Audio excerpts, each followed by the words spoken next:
The last sound Erik Haugen heard was his daughter's laughter, echoing through the crystalline air of Lofoten's jagged peaks. Then silence, complete, suffocating silence that seemed to swallow the very mountains themselves.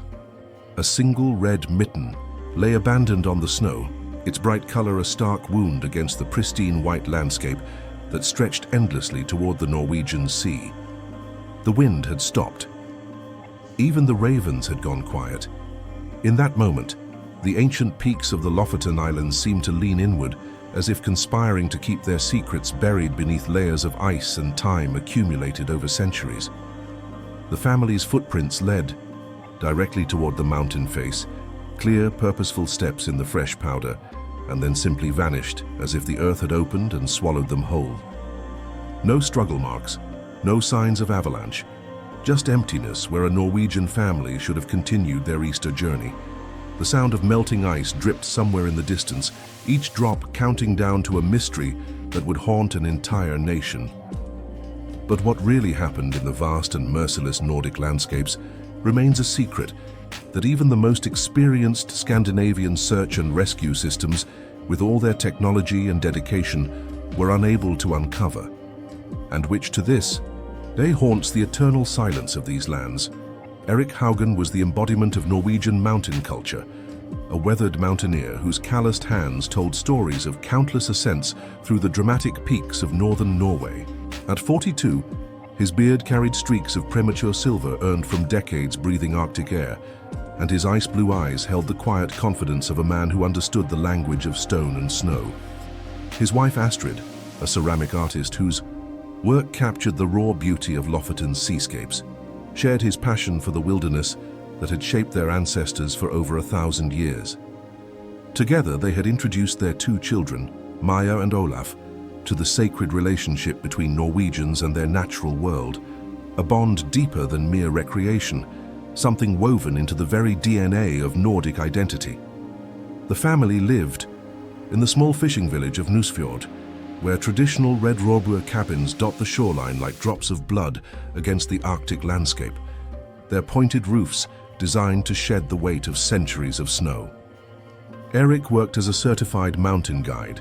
leading international tourists through the treacherous beauty of Lofoten, while Astrid taught traditional Nordic crafts at the local cultural center, keeping alive the ancient connection between her people and the unforgiving terrain that shaped their souls. The children, aged 8 and 11, were already accomplished hikers,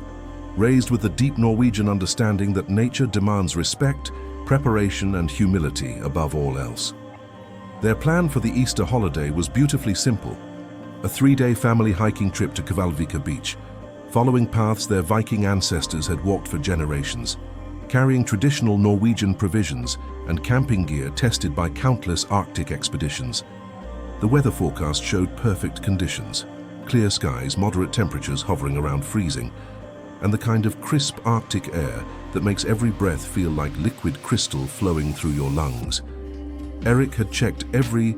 piece of equipment twice, from their GPS devices to emergency beacons, following protocols he'd developed through years of guiding tourists safely through these unforgiving mountains. The family maintained traditions passed down through generations. They carried traditional hardtack bread, baked by Astrid's grandmother's recipe, wool clothing hand-knitted by village elders, and stories of their ancestors who had survived in these mountains during the harshest winters in recorded history. However, behind the tranquil life in the Nordic lands, there were details that no one had noticed, details that would become crucial to understanding how someone can simply disappear in one of the most organized and safe regions of the world. When Erik failed to check in via satellite phone by 6 p.m. on Easter Sunday, the Norwegian mountain rescue system activated with the characteristic Nordic efficiency that has saved thousands of lives across Scandinavia. Within 2 hours, teams from Lofoten Red Cross and the main rescue coordination center in Bodø had mobilized helicopter units equipped with advanced thermal imaging, avalanche transceivers, and GPS tracking systems designed specifically for Arctic conditions. The local community responded as only Nordic societies can. Fishermen immediately suspended their work to join search parties, Hotels provided free accommodation for rescue teams arriving from across northern Norway, and elderly residents shared. Detailed knowledge of weather patterns and terrain features passed down through generations of survival in these harsh lands. The initial search focused on the standard route to Kvalvika beach,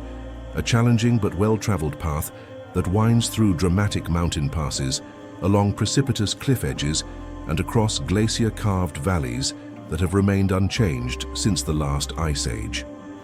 Search dogs from the Norwegian military's specialized Arctic unit tracked the family's scent to a point roughly halfway up the mountain, where it mysteriously disappeared near a section known locally as Helvetes Juvet, Hell's Gorge, a narrow ravine carved by millennia of ice and wind into the living rock of the peaks. The temperature had dropped to 15 degrees as night fell, and fresh snow began falling in the horizontal sheets, typical of Lofoten storms, coating the landscape in a deceptive blanket of beauty that masked growing danger for anyone caught exposed on the mountain. Rescue teams worked through the endless Arctic night, their LED headlamps cutting through darkness like desperate stars, while helicopters with thermal cameras swept vast areas of wilderness that have never known human habitation. The Norwegian military provided additional support, deploying advanced night vision equipment and satellite communication systems to coordinate search efforts across the island chain. Local Sami reindeer herders, with their ancestral knowledge of the terrain and weather patterns stretching back centuries, joined the search efforts, reading signs in the landscape, wind patterns, snow formation, animal behavior that modern technology might miss entirely. The search expanded to include neighboring islands, with Coast Guard vessels patrolling coastal waters in case the family had somehow reached the sea. Professional mountain climbers from Norway's elite rescue units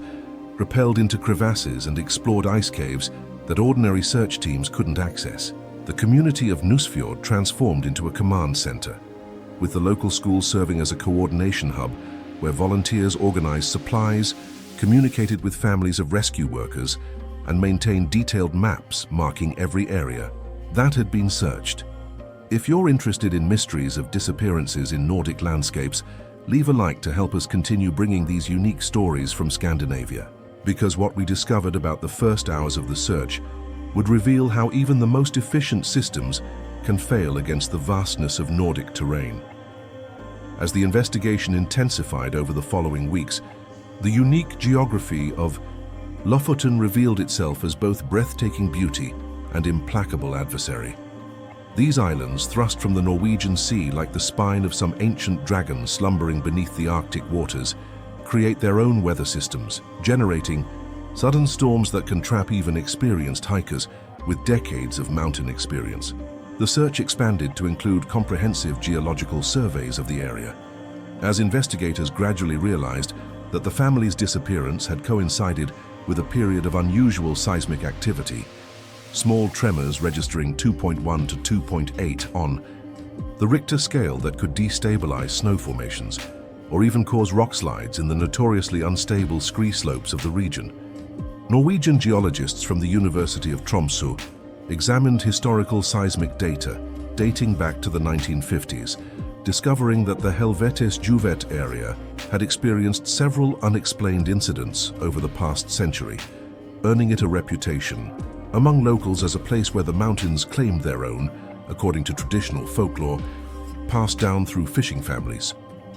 The search teams faced obstacles unique to Arctic conditions that would challenge even the most advanced rescue operations: daylight that lasted only 4 hours during the polar winter, temperatures that froze electronic equipment within minutes of exposure, and terrain so rugged and remote that even military helicopters couldn't safely land in many areas, forcing rescuers to rappel from hovering aircraft while fighting wind gusts that could slam them into rock faces. The Nordic noir atmosphere deepened as investigators interviewed longtime villagers, uncovering layers of local folklore about the mountains, stories of families who ventured too close to certain peaks during specific weather conditions and were never seen again.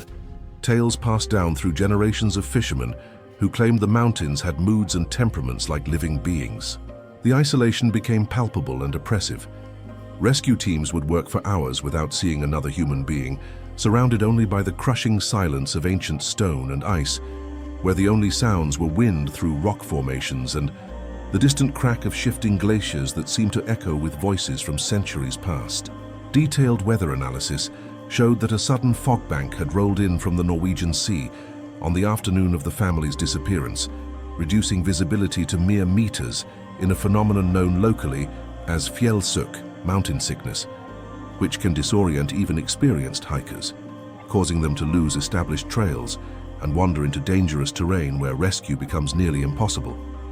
The investigation revealed that Lofoten's unique position at the edge of the continental shelf creates atmospheric conditions found nowhere else on Earth.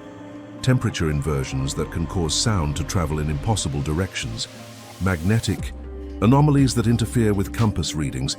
and light phenomena that can create false horizons and optical illusions that have misled travelers for centuries. Rescue coordinators brought in specialists from Arctic research stations, including scientists who study the psychological effects of extreme isolation and cold exposure on human decision-making. These experts analyzed the family's planned route using computer models that factored in wind patterns, temperature fluctuations, and snow drift formations, but each simulation only highlighted how many variables could have influenced their fate. But as the investigation advanced through the inhospitable landscapes of the north, each new piece of evidence only deepened the mystery, confronting investigators with the reality that Nordic nature guards its secrets implacably. The investigation developed several theories specific to the harsh Nordic environment and the unique challenges it presents to human survival. The first theory centered on hvite døden, white death, a phenomenon where blowing snow creates complete whiteout conditions, causing even experienced hikers to lose all sense of direction and walk in circles until exhaustion and hypothermia claim them. Search teams found evidence of disturbed snow patterns, suggesting the family might have become disoriented during such an event, their footprints indicating circular movement patterns consistent with confusion and panic induced by sensory deprivation. A second, more disturbing theory focused on unstable ice bridges, temporary formations that span crevasses and gorges but can collapse without warning under the weight of multiple people, particularly during the spring thaw when hidden water undermines structural integrity. Ground-penetrating radar revealed several unstable formations in the Helvetesjuvet area, though no definitive evidence of recent collapse could be found despite extensive excavation efforts that continued for months. The third possibility involved the unique acoustic properties of Lofoten's jagged peaks, where sound can be distorted and redirected by wind patterns and rock formations, causing voices and distress calls to seem to come from impossible directions, potentially leading rescuers away from victims while drawing families toward dangerous terrain. This phenomenon, combined with the family's likely state of cold-induced stress and possible altitude effects that can impair judgment even at relatively low elevations, could have led them away from established paths into unmapped terrain where survival becomes nearly impossible even for experts. Norwegian avalanche experts noted unusual snow conditions for the season, a hard crust layer formed by wind and sun with loose powder beneath, creating perfect conditions for what locals call skumling, foam slides, avalanches that appear minor from a distance, but can bury victims completely under dense concrete-like snow that resists traditional rescue techniques and can remain undetected for years. Psychological factors specific to Nordic hiking culture also emerged during the investigation. The concept of utepils, outdoor duty, the deep cultural pressure to persevere in harsh conditions rather than seek shelter, a mentality that, while admirable and deeply ingrained in Norwegian identity, sometimes leads to tragic overconfidence when facing nature's overwhelming power. Analysis of local rescue statistics revealed that experienced Norwegian hikers were actually more likely to take dangerous risks, trusting their skills against conditions that would stop less experienced adventurers, leading to a paradox where expertise became a liability. The investigation also considered the possibility of Arctic hysteria, a documented psychological condition where extreme cold and isolation can cause hallucinations, paranoia, and irrational decision-making that, could explain why an experienced family might abandon a safe route. Weather records showed that electromagnetic storms caused by solar activity had disrupted GPS and communication systems across northern Scandinavia during the family's hike, potentially leaving them without electronic navigation aids in terrain, where a single wrong turn could prove fatal. Don't forget to subscribe to the channel so you don't miss our next mysteries from Nordic lands. Because what happened next would challenge all expectations about disappearances in one of the world's safest regions. The breakthrough came 7 years later during the annual spring thaw, when an unusual pattern emerged in the avalanche debris field below Helvetisjuvet that had escaped notice during thousands of hours of intensive searches conducted by some of Europe's most experienced rescue teams. Lars Eriksson, a local photographer documenting the dramatic ice formations for a Nordic tourism campaign celebrating the raw beauty of Lofoten, noticed something through his telephoto lens that had somehow remained invisible to rescue teams: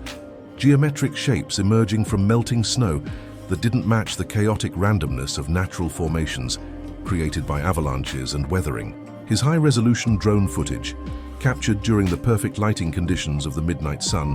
when shadows reveal details invisible at other times, revealed what appeared to be artificial structures buried beneath layers of accumulated ice, snow, and avalanche debris that had built up over nearly a decade of harsh Arctic winters. When specialized excavation teams arrived with equipment designed for Arctic archaeological digs, including steam generators to melt ice and precision tools to preserve potential evidence, they uncovered the remains of what had once been an elaborate shelter system. Not the improvised survival structure one might expect from a desperate family caught in a storm, but a carefully constructed series of connected snow caves with sophisticated ventilation systems, organized storage areas, and evidence of long-term habitation that suggested months rather than days of occupation in conditions that should have been impossible to survive. The discovery challenged every assumption about the family's final hours and their level of preparedness for extended survival in Arctic conditions that kill unprepared visitors within hours. This wasn't the work of panicked hikers caught in an unexpected storm, but evidence of methodical, almost professional survival preparation that indicated advanced knowledge of Arctic shelter construction techniques typically known only to military, survival specialists or Inuit elders with generations of traditional knowledge. Inside the main shelter, which was large enough to house the entire family comfortably, investigators found the family's backpacks carefully arranged and organized by function, personal items sorted with military precision, and most mysteriously, a detailed leather-bound journal written in Eric's steady handwriting, documenting their deliberate decision to remain in the mountains rather than return to what they increasingly viewed as an unsafe civilization. The journal, protected by careful wrapping in waterproof materials and stored in a waterproof container, revealed that the family hadn't become lost at all. They had deliberately chosen to stay hidden in their mountain refuge, believing they were being watched and possibly pursued by individuals they described only as the Watchers, in entries that grew increasingly detailed and paranoid over several weeks of isolation. The journal's final entries spoke of strange lights moving through the mountains at night in patterns that didn't match any known aircraft, natural phenomena or celestial events, mechanical sounds that didn't belong to any known wildlife, or weather patterns typically found in Arctic environments, and a growing conviction that returning to their normal life would somehow endanger not just themselves, but their entire community, and possibly compromise Norwegian national security in ways they couldn't fully understand, but felt compelled to prevent. The family had documented their observations with scientific precision, including detailed sketches of unusual equipment they claimed to have discovered, frequency measurements of electronic signals they detected using Eric's mountain rescue, radio, and even samples of unusual materials they found near their shelter, all carefully preserved and catalogued as if they understood the importance of evidence. And it was at this moment that the investigation took a completely unexpected turn, revealing that Nordic landscapes hide mysteries much deeper than anyone could have imagined. The discovery of Eric's journal and the sophisticated shelter system triggered the largest and most comprehensive search operation in Lofoten's recorded history,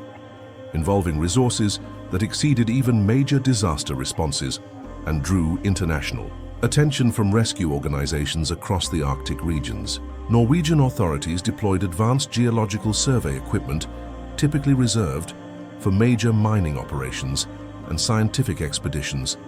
including seismic sensors capable of detecting underground structures, sophisticated ground mapping, technology that could reveal cavities and chambers hidden beneath layers of rock and ice, and thermal imaging systems sensitive enough to detect body heat through several meters of snow and stone. International mountain rescue experts arrived from Sweden, Finland, Iceland, and even Alaska, bringing specialized cold weather excavation gear designed for Arctic archaeological digs and deep cave rescue operations that pushed the boundaries of what was possible in such harsh conditions, along with expertise gained from decades of searching for lost expeditions in the world's most remote locations. The search expanded far beyond the immediate Helvetesjuvet area,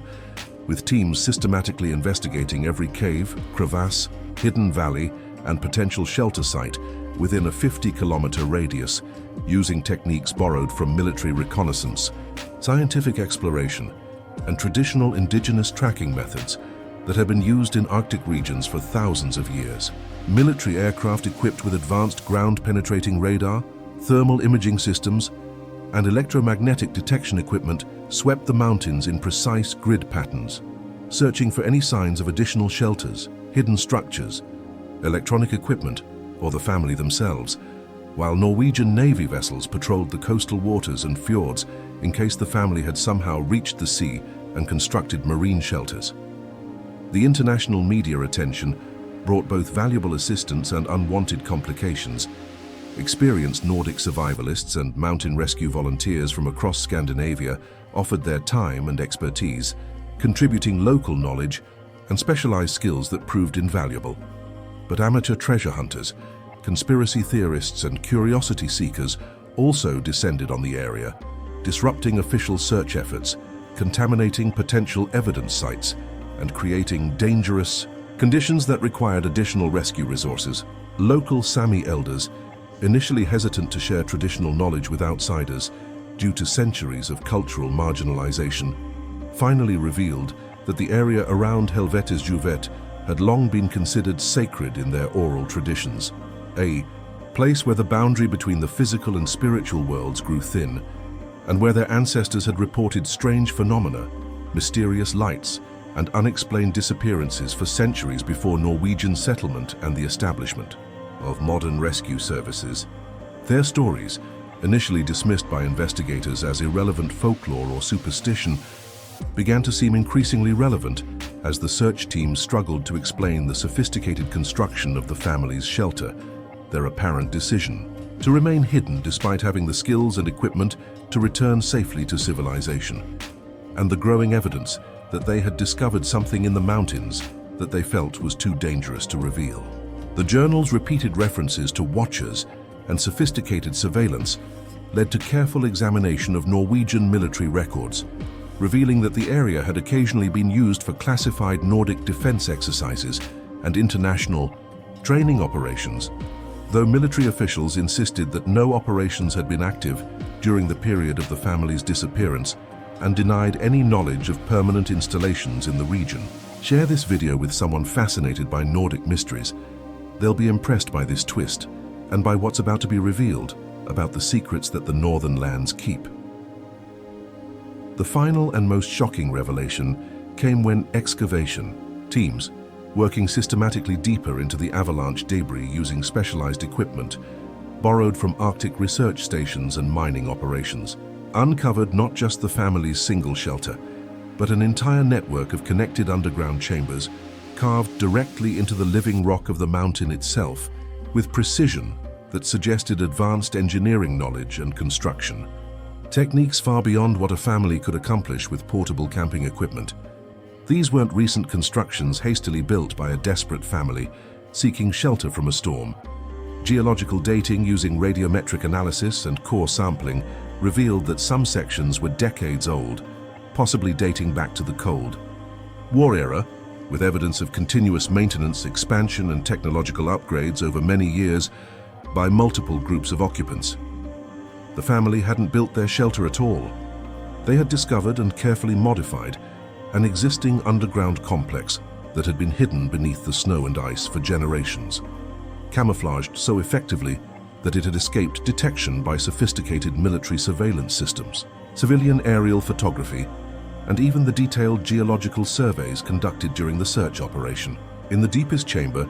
accessible only through a narrow passage that required crawling through jagged rock formations and navigating a series of concealed entrances designed to discourage casual discovery, investigators found evidence of multiple previous occupants spanning several decades, personal items dating back to the 1970s,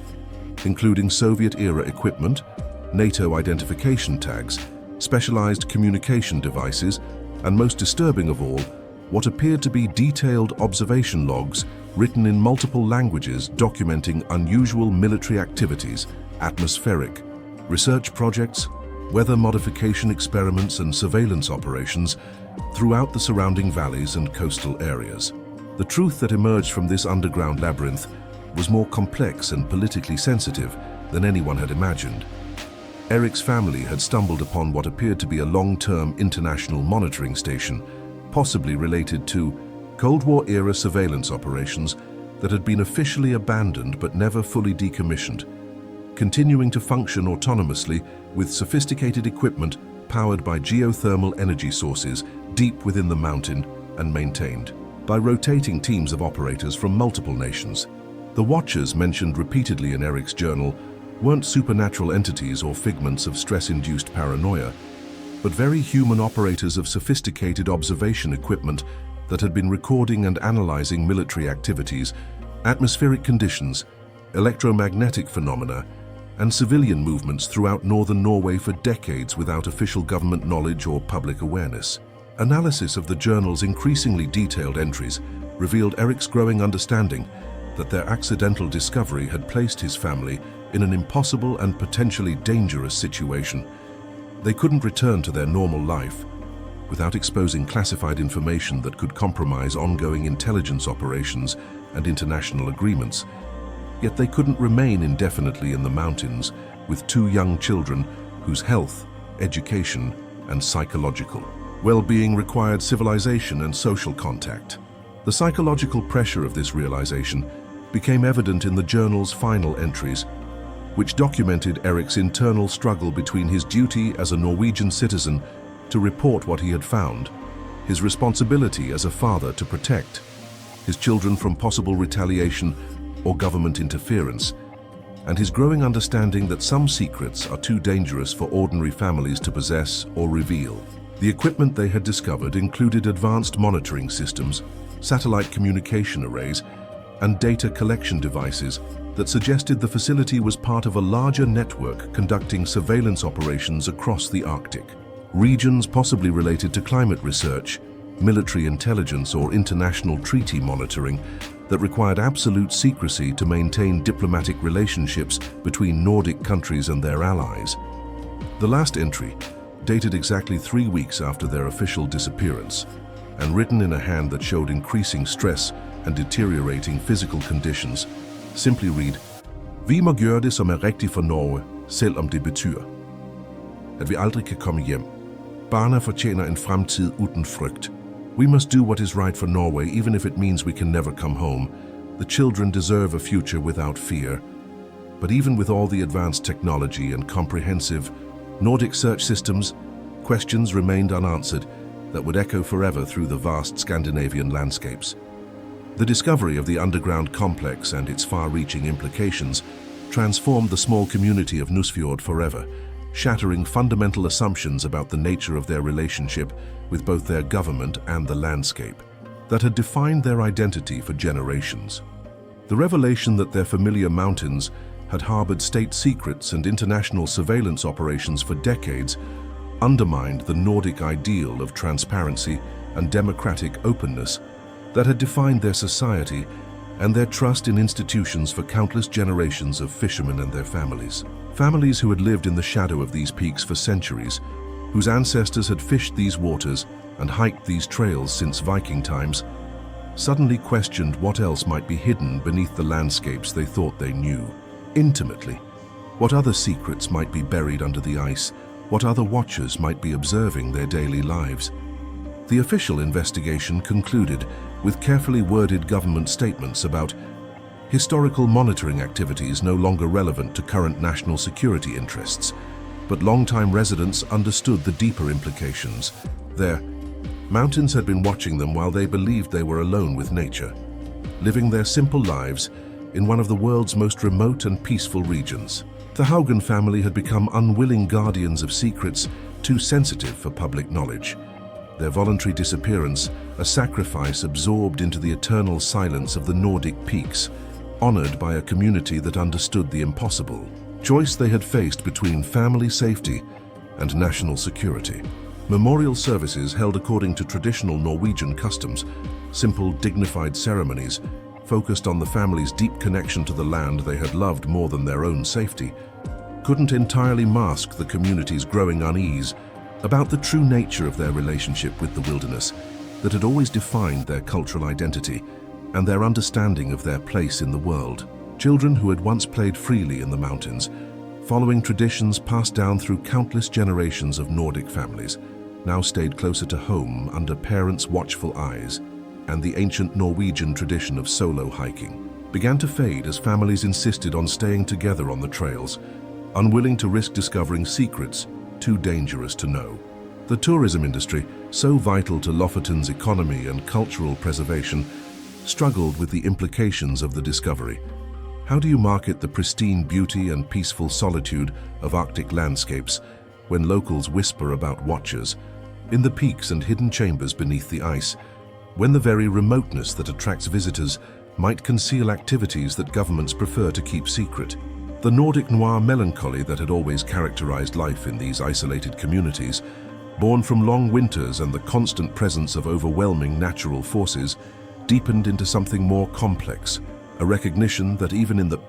most organized, peaceful and democratic societies, the landscape itself might harbor truths too disturbing for everyday life, secrets that ordinary families might stumble upon and be forced to carry forever. And so, while some answers were finally found in the merciless landscapes of the north, others remain buried forever in the eternal mists and infinite silence of Nordic lands. The Haugen family's disappearance reveals profound and uncomfortable truths about the complex relationship between Nordic societies and their unforgiving natural environment, challenging assumptions about transparency and safety in democratic nations that pride themselves on openness and citizen welfare. Even in countries renowned worldwide for governmental transparency, social trust and comprehensive safety systems that protect citizens from cradle to grave, the sheer vastness of the Arctic landscape creates spaces where different rules apply, where governments can maintain classified operations, where families can simply vanish by choice, and where the ancient powers of stone, ice, and wind remain stronger than human civilization and its most sophisticated institutions. The case forces us to confront uncomfortable questions about the hidden price of national security, even in the most democratic societies, and whether some secrets are too dangerous for even the most open and egalitarian cultures to acknowledge publicly without risking international relationships and regional stability. The children growing up in Lofoten's fishing villages now carry the knowledge that their playground of mountains and fjords might hide watchers in the peaks, that the aurora borealis they celebrate each winter might illuminate more than natural beauty, and that the landscapes their families have trusted for generations might be keeping secrets that could change everything they believe about their world and their government's relationship with foreign powers. The Nordic model of society, carefully built over centuries on foundations of trust, cooperation, environmental stewardship, and genuine connection with the natural world, revealed its limits when confronted with the deeper mysteries that the landscape can conceal and the impossible choices that ordinary families might face when they stumble upon truths too large for civilian life. This case reminds us that even in the most organized and safe societies in the world, the vastness of Nordic nature continues to be a human mystery, capable of making people simply disappear, leaving only echoes in the eternal landscapes of Scandinavia. If this story of disappearance in Nordic lands impressed you, leave a like, subscribe to the Nordic Missing channel,